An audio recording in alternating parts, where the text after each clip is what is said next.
ইনকিলাব মঞ্চের মুখপাত্র ও ঢাকা ৮ আসনের সম্ভাব্য প্রার্থী শরীফ ওসমান হাদী হত্যাকাণ্ডে জড়িত মোটরসাইকেল চালক আলমগীরের সহযোগী ও আদাবর থানা যুবলীগ কর্মী হিমনকে গ্রেপ্তার করেছে পুলিশ।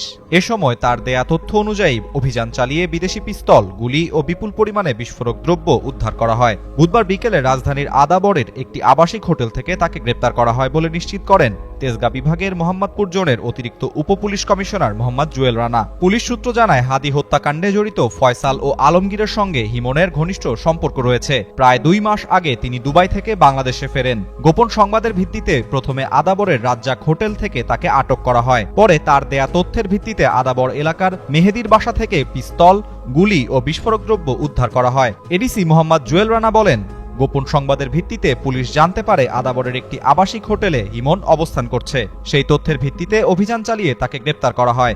প্রাথমিক জিজ্ঞাসাবাদে হিমন গুরুত্বপূর্ণ তথ্য দিয়েছে। তাকে আরও জিজ্ঞাসাবাদ করা হচ্ছে। গ্রেপ্তার হিমন হাদী হত্যাকাণ্ডে জড়িত মোটরসাইকেল চালক আলমগীরের বন্ধু।